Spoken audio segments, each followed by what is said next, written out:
Your title. Okay, I'm Michael Mikota. I'm the president of Spartanburg Community College. Sorry, I didn't quite catch that. Icebreaker there.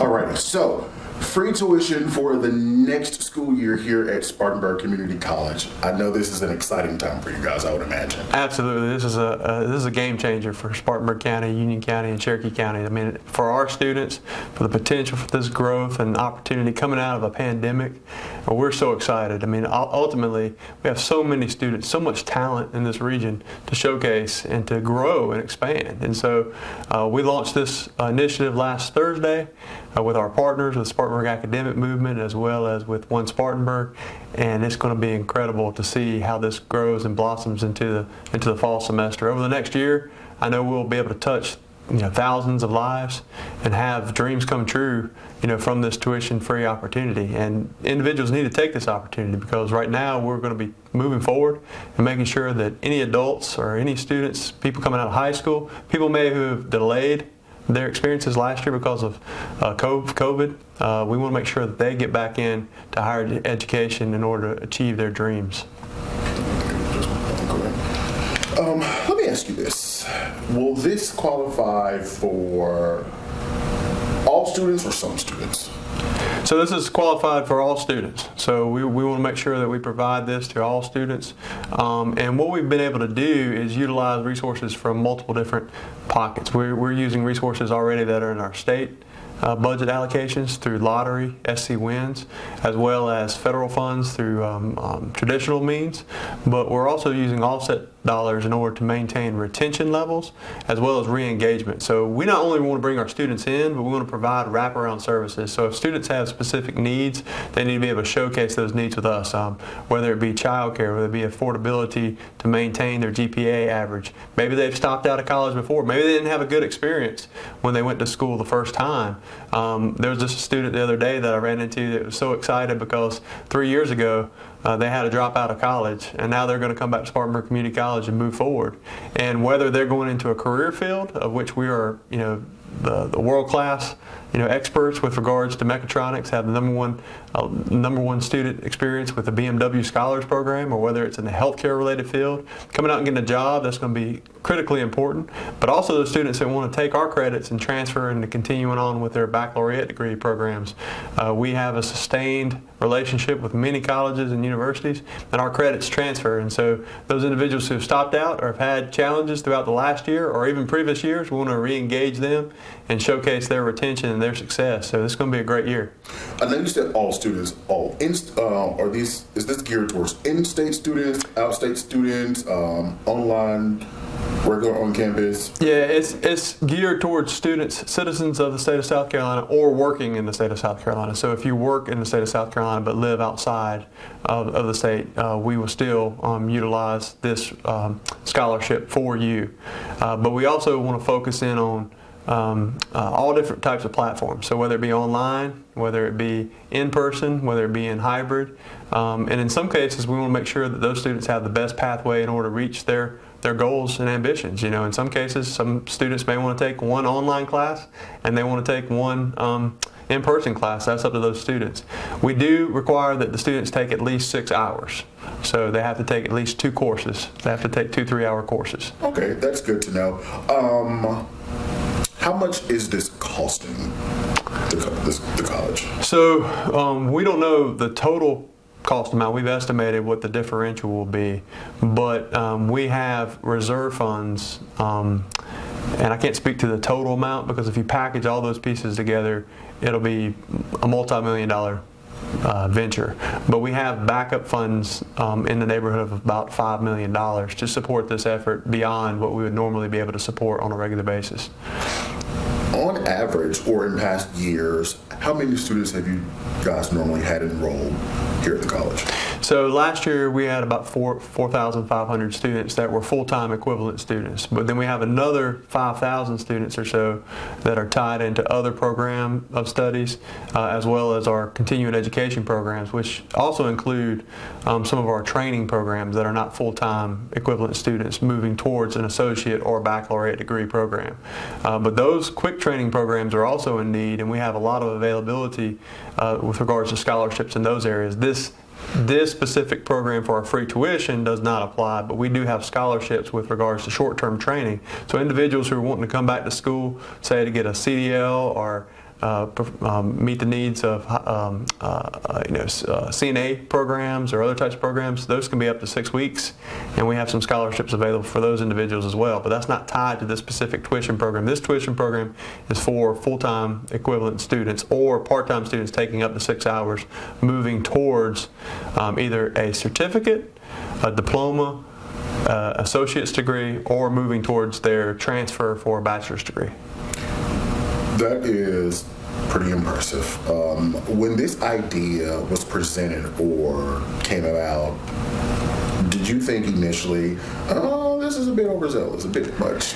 No, what I want to do is, actually when we were looking through this, I was looking at the possibility of freezing our tuition, and so for the upcoming fall. And so in my conversations initially with our commission at Spartanburg Community College, as well as our executive leadership team, I was fundamentally saying, how can we freeze our tuition to make the cost effective for our students? But when I looked through what we had received and how financially sound we were over the course of the last year with regards to COVID, and also our ability to use CARES Act funding, I said, we can make this happen. We can do this for our communities, and we want to make sure we provide this gift coming out of the pandemic in order to explode onto the scene and have this opportunity to continue to grow and expand and really come out with a bang after COVID. And so we want to celebrate this opportunity. We want to showcase this opportunity and really showcase that this is a great success story for all these students, because at Spartanburg Community College we really want to focus on student success, and student success is the #1 thing that we want to be able to achieve. So if our students are successful, our communities are successful, and if our communities are successful, we'll continue to grow and expand and reach new limits that we've never seen before in Spartanburg, Cherokee, and Union counties. I would imagine a lot of new limits will be reached with this. How many students are you all expecting for the next school year? Well, we just since the announcement last week, we've had upwards of 2,000 new applications, and so just since last Thursday, so it's not quite a week. And we, on our social media lines, we've had over 400,000 touch points with regards to individuals, and so this has been an explosion on the scene with regards to identification, but also I think the realization that this can happen. And I think when people really realize that they can do it, we want to be able to support their ideas and make their dreams come true. So whether it's the mother that's been at home with their children over the past year, or whether it's the individual who's been focused on getting through the pandemic, or whether it's the individual that has been dislodged from a particular job and trying to secure the next round in their life. I mean, I think the thing about it is we're bringing that hope, that journey, that encouragement that you can do it, and you can do it at Spartanburg Community College. Let me ask you this. Is it just for the next academic year? It is currently. So it's just for the next academic year. But I will tell you that it's in my heart and in my mind to make sure that we can continue this. But I can't guarantee that we'll be able to. We're going to look at our financials over the course of the next year and also look at the measurements. So we want individuals who are dedicated to this proposition of moving forward so that we can gauge how do we make this happen going further. But we want to take the bull by the horns and make sure we do it here in this community with this community college. We're not going to wait around. We want to make sure we progress and move forward. It's a great engine for individuals, a great success pathway for individuals, but it's also really good for the economy and the growth of the workforce and the needs in our area. Spartanburg Community College has always been able to step up to the plate to meet the needs of the workforce growth in the region, going way back to the BMW arriving here, or all the way before that in the textile industries that were here back in the 1960s and 1970s. But now we have a new economy, a new age, where we have to be able to train individuals and provide for the education beyond what they've had in K through 12 education. And that next level is something that we want to grow and expand on and be leaders in from a global perspective. So for some people, they may be thinking, oh my gosh, I can go to Spartanburg Community College completely free, but that's not necessarily the case. This is only tuition. This does not include fees or books or anything. And that's the reason why I say virtually no cost. Now, I will say that we're in partnership right now to see what we can do to support many students. I can't say every single student, but we want to be able to supply book fund fees through our foundation, through Spartanburg Academic Movement, through One Spartanburg. We want to supply equipment funding. Some of our programs require certain types of equipment, whether it be auto technicians, welders, other types of programs, and some of that equipment can be expensive. But we're going to have those wraparound services to make sure that we can provide as much relief and as much resources as we can to those individuals. And in many cases, there's other supplemental resources that those students can apply for, whether it be, perhaps through some of our programs that they qualify, child care, transportation costs, other types of services that we can provide for, or our partners. And so we're going to make sure we wrap around these individual students, bring them to the table, make sure that they have a high level of retention, success, and also re-engage as many people as we can to get them to the point at which they're going to be successful. How much is tuition normally here, let's just say for a full-time student? So a full-time student, it's about $5,000 a year. Okay. So full year or? For a full year. Okay. Yeah, so for a full year. So when you look at that, we're the lowest cost provider of higher education in the upstate of South Carolina, and we're proud of that. And that's another factor that comes into our low costs in making this a reality. Because when you look at the cost of higher education, over the last 40 years, since 1980, higher education costs have increased by 763%. And debt in the United States is at $1.7 trillion. So if I stack $1 bills on the floor right here, that would go 3/4 of the way to the moon. And so individuals are suffering with their debt. And so this is a great pathway, because many of these general education program studies, whether it's AA or AS, Associates of Arts or Associates of Science, transfer, and you can get a lot of your credits towards your degree program at hundreds of different colleges and universities. In the last 5 years, we've had about 3,000 students transfer to 244 colleges and universities in 44 states. So it's statewide, but it's also across the country. Let me ask you this. As far as the instructional staff go, are they prepared to take on all these additional bodies? We're going to be prepared. We're working in concert right now to make sure that we adapt, grow, expand. We're working right now to make sure we bring on the appropriate faculty, the credentialed faculty. We are accredited by the Southern Association of Colleges and Schools Commission on Colleges, which is the same accrediting body for many of our larger universities in the Southeast. I'm very proud of that. And so we're going to make sure that the credentialing and the showcasing of that talent is grown. But we do have some need to supply the growth because during this pandemic we did see a drop-off with regards to enrollment at our college. And so we want to fulfill that growth and also surpass it for this upcoming year. I just want to make sure I'm covering everything. You said bring on additional faculty.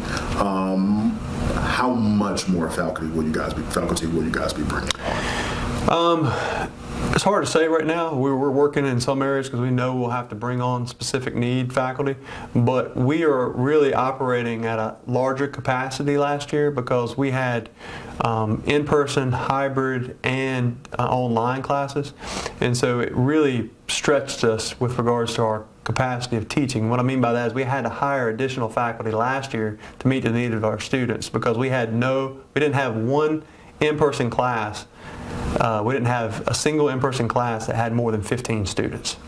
And so all of our classes were socially distanced. We prepared, made sure we had the proper arrangements with regards to mask wearing, make sure we had all the protocols in place.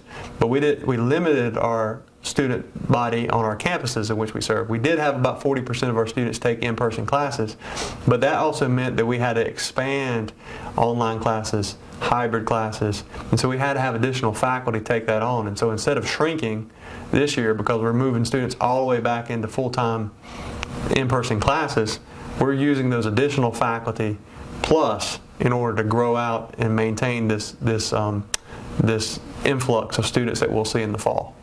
Do you guys have an average of student-teacher ratio? Yeah, it's about 16-1. So we have about a 16-1 student-teacher ratio, but in some programs, we actually have specific requirements. Say in our nursing program, we have certain clinical requirements that say we have to have an 8-to-1 student-faculty ratio once they go through a particular process. In some areas, we have a smaller student-to-teacher faculty because we want to mimic those arrangements for those students passing their certifications prior to going out into fields that are necessary to all of us. Whether you're a surge technician or whether you're a nurse, we want to make sure those individuals are very well qualified prior to going out in those particular areas. Same way with regards to some of our industrial programs.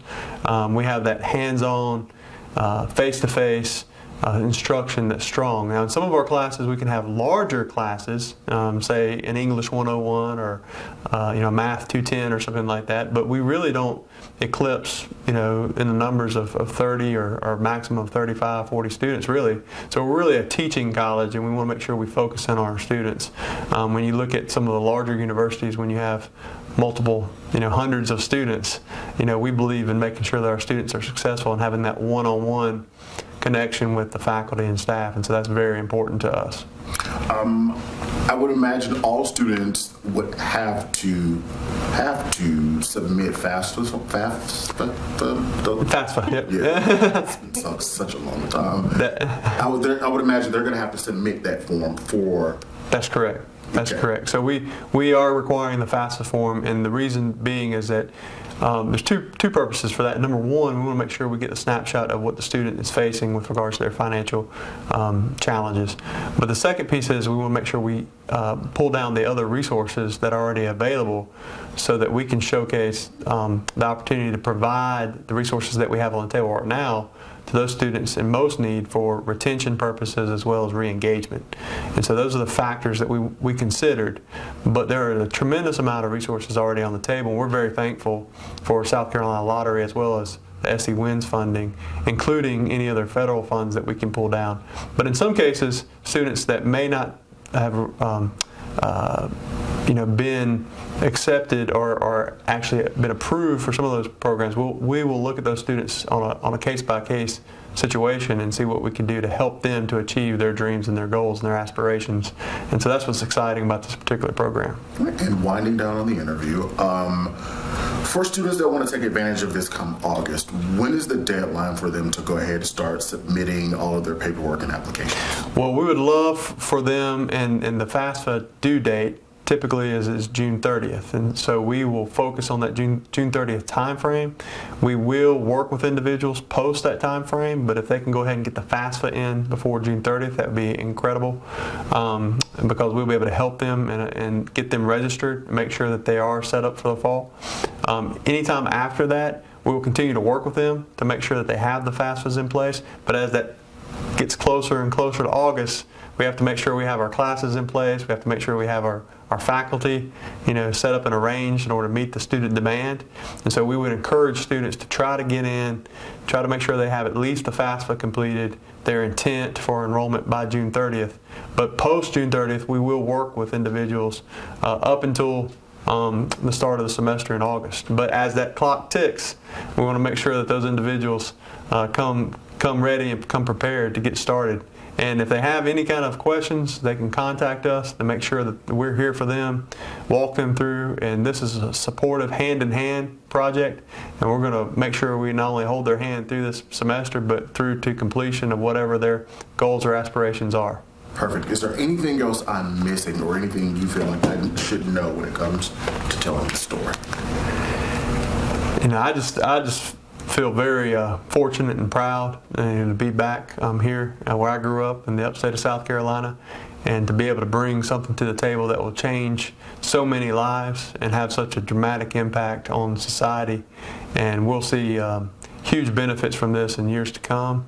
And I'm dedicated to the proposition of seeing this through and seeing what we can do for subsequent years. So if our students step up to the plate and they're successful and we're able to show that success, then I'll work hard to make sure that we can continue this on into years to come. Are you from Spartanburg? I grew up in Gaffney, and I attended Walford College. I graduated from Walford College. So I lived in Spartanburg for a while, and I grew up here in this area. So, What does Spartanburg mean to you? I love Spartanburg. I love Spartanburg. I'm so proud of it. I brought my family back here. My wife and 3 children live here. We want to grow the community. We want to be a part of the community and see this as an opportunity for me to give back to the place in which, provided all the resources that helped me to achieve my dreams.